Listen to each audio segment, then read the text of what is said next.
Esse é o Safe Source e nós vamos falar agora da Samurai Wallet, que foi derrubada ontem pelo governo federal americano, tá? O FBI confiscou o site, confiscou o servidor e está controlando tudo agora, inclusive comprometeu o servidor central.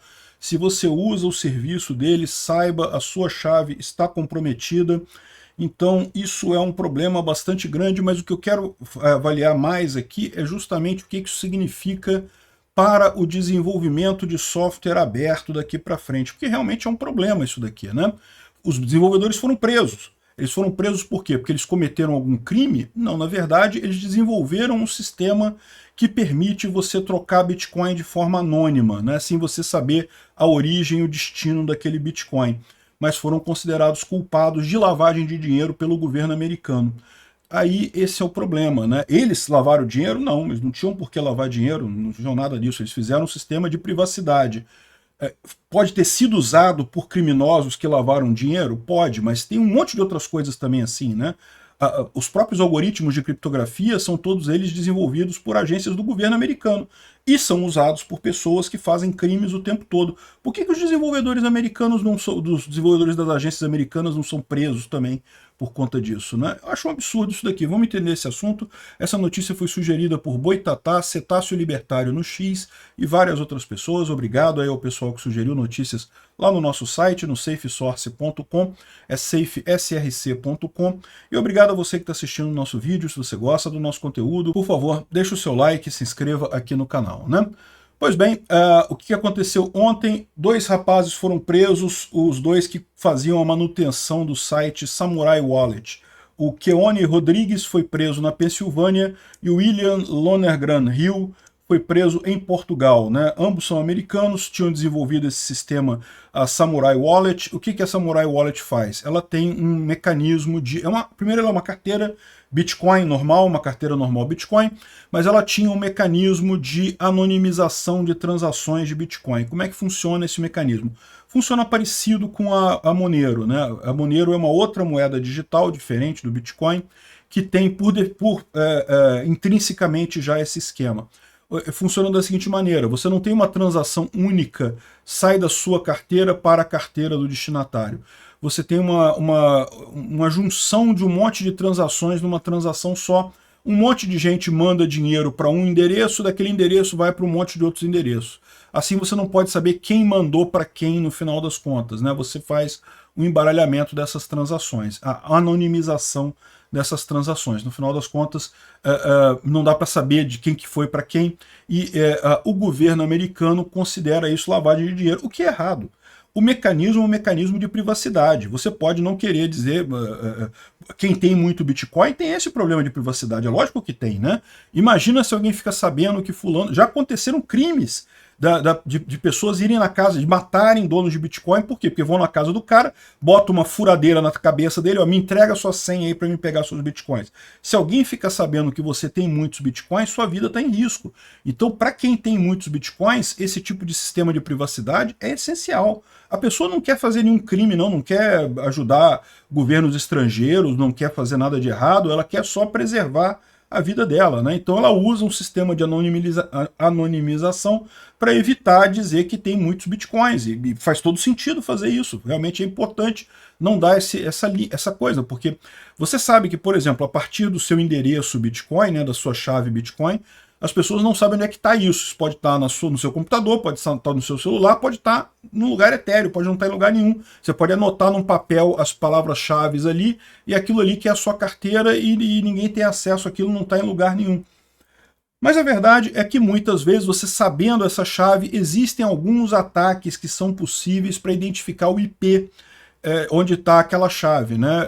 Existe até uma preocupação, eu já falei para o pessoal aqui como evitar esse tipo de coisa, evitar pelo menos muitos desses tipos de ataque, que é nunca colocar a sua carteira, que você tem muitos Bitcoins, diretamente na rede Bitcoin.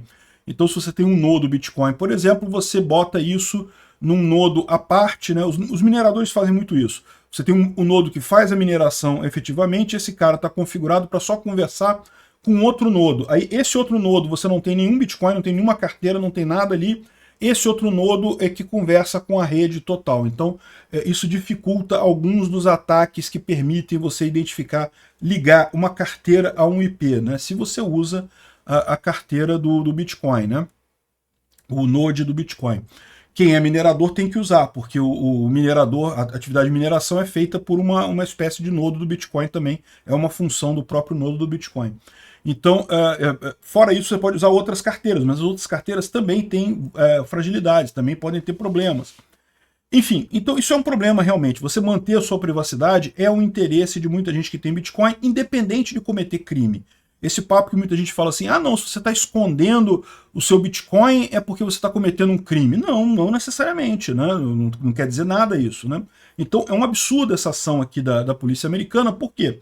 Porque visou os caras que desenvolveram um aplicativo que permite que as pessoas mantenham a privacidade. Eles não fizeram isso, não fizeram um aplicativo para lavagem de dinheiro, não fizeram um aplicativo para causar problema, não, eles fizeram um aplicativo que permite você ter privacidade no Bitcoin, ou aumentar a privacidade do Bitcoin. Você já tem um nível de privacidade no Bitcoin, mas dependendo da quantidade de Bitcoins que você tem, isso pode não ser suficiente, isso pode gerar outros problemas, então no final das contas é isso que eles fizeram aqui. A Samurai Wallet era muito usada, tá? Dizem que se você entrar no site, se você já tivesse no site antes, se você já for um usuário cadastrado, você entra no site e não aparece isso aqui não, aparece o site normal para você. Aí olha o problema disso daqui, né? O FBI vai estar certamente investigando todo mundo que conectar no site da Samurai Wallet. Então se você usava a Samurai Wallet, é bom nem entrar no site nesse momento. Se você entra no site sem ter entrado lá antes, né, sem ter um usuário cadastrado, coisa e tal, sem ter cookie para acessar lá, você cai nesse site aqui, dizendo que o site foi tomado pelas forças americanas aqui, da Interpol, da Europol e coisa e tal, Europol e coisa e tal. Ou seja, foi feito essa coisa lá.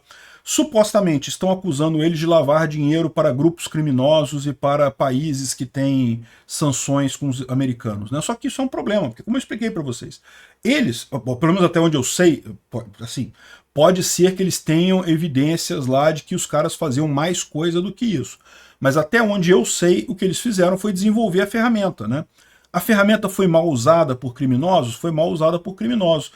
Isso não quer dizer que os desenvolvedores tenham culpa disso. Mas o ponto aqui é esse, né? Ou seja, está aqui o pessoal colocando as informações do que você deveria fazer se você se você usava o sistema da Samurai Wallet. É importante você transferir seus bitcoins o quanto antes para o endereço totalmente novo e parar de usar a sua chave antiga, porque foi tudo comprometido. Desabilitar atualizações na Play Store ou então no próprio Windows para não atualizar a sua Samurai Wallet, porque pode ser que os federais coloquem um HAT, né, que é um sistema de acesso remoto na Samurai Wallet. Aí se você atualizar automaticamente vai vir com esse HAT para o seu celular e daí eles vão poder acessar o seu celular. Os federais podem estar fazendo isso exatamente para identificar as pessoas que eles acham que são os criminosos e coisa e tal. Mas, enfim, isso aqui tem um monte de problemas, parou de usar. Se você usava, não entre no site, não faça nada, cancele a coisa, tire os bitcoins de lá o mais rápido possível e apague tudo, retira tudo. A Samurai Wallet não é mais confiável a partir de agora, né? Mas o problema que eu vejo aqui é justamente o impacto que isso traz para a comunidade de desenvolvimento open source. Se você é um desenvolvedor open source, imagina, se algum criminoso passar a usar uma ferramenta sua, você é criminoso também? Que história é essa, né? Porque, vamos combinar, né? O e-mail, por exemplo, é usado por vários criminosos. Eu tenho certeza que tem um monte de criminoso que usa o e-mail para fazer um monte de coisa. E aí, o cara que inventou o e-mail é criminoso também? O cara que desenvolveu o e-mail é criminoso? Ah, mas a questão aqui é a privacidade, né? Que permitia a privacidade. Pô, mas de novo, o Monero é uma moeda, aliás, isso aqui é uma das recomendações que o pessoal faz. Se você precisa continuar com privacidade, vai para o Monero, parte para o Monero. Monero é uma moeda com muito requisito de privacidade, mais do que o Bitcoin, é verdade. Isso é o ideal? Na época do desenvolvimento do Bitcoin, os desenvolvedores do Bitcoin fizeram essa pergunta. Eles chegaram a considerar um sistema similar ao Monero para garantir a anonimidade na transação. Eles optaram por não. Por quê? Porque o sistema do Monero dificulta também você descobrir que se tem fraude na rede. Se alguém conseguiu uma maneira de quebrar o sistema e criar Monero do nada, ninguém fica sabendo quem foi. Então isso gera um problema, né? Imagina, por enquanto não se sabe de nenhuma falha dessa, mas imagina-se que em algum momento pode-se descobrir um problema desse. E aí o que vai acontecer? O Monero vai perder valor, né? Veja, deixa eu explicar melhor. Você sabe que aumentou o total de Monero no mundo todo, porque né, alguém conseguiu quebrar de alguma forma e imprimir mais Monero. Só que você não tem como saber quem foi a pessoa que fez isso, qual foi o node que fez isso. Se o Bitcoin fizer isso, o node é identificado e é automaticamente excluído pelo protocolo, e então não tem problema, o cara não consegue fraudar de fato. O Monero você pode ter esse problema potencialmente. Nunca aconteceu ainda, mas pode acontecer um dia. E se acontecer isso um dia, se você não pode excluir aquele nodo que fez a ação errada, todo Monero perdeu o valor, porque qual é o nodo que está errado agora? Se você deixar o nodo continuar emitindo dinheiro, ele vai emitir dinheiro, virou um governo. Né? A inflação imprime mais dinheiro, gera inflação e coisa e tal.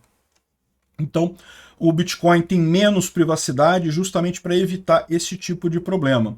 Mas, se você requer muita privacidade, uma alternativa é você ir para o Monero. E os desenvolvedores do Monero? O pessoal deve estar preocupado, porque né, esse tipo de situação é complicado mesmo. Repara como é que essa ação do governo gera um impacto para a comunidade de desenvolvimento open source muito grande. Qualquer sistema que você desenvolva agora, você pode ser considerado culpado se isso for usado para algum crime. Sendo que praticamente qualquer sistema pode ser usado para crime em última análise. Né? Fica uma questão do que o governo vai querer isso daqui. Esse caso aqui mostra, na verdade, o pavor do governo com as criptomoedas. Né? Eles sabem que isso é um ponto sensível para eles, que eles perdem o controle no final das contas, e estão tentando atacar nesse caso aqui. Mas sabe o que vai acontecer?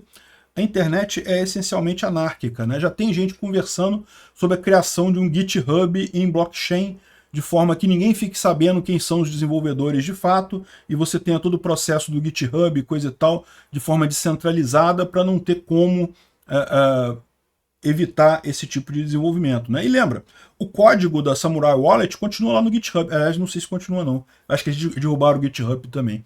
Mas em tese alguém pode ter copiado ele, era código aberto, qualquer um pode fazer uma versão nova da Samurai Wallet tomando os devidos cuidados, né? Enfim, isso daqui é um problema para o governo. Não resolveram problema nenhum, só usaram violência absurda de forma desmedida contra 2 desenvolvedores sem resolver problema nenhum no final das contas. Mesmo os eventuais bandidos que estivessem usando a Samurai Wallet vão partir para as alternativas, tem um monte de alternativa aqui, tem um monte de coisa. Acabou. Não tem muito o que fazer no final das contas, né?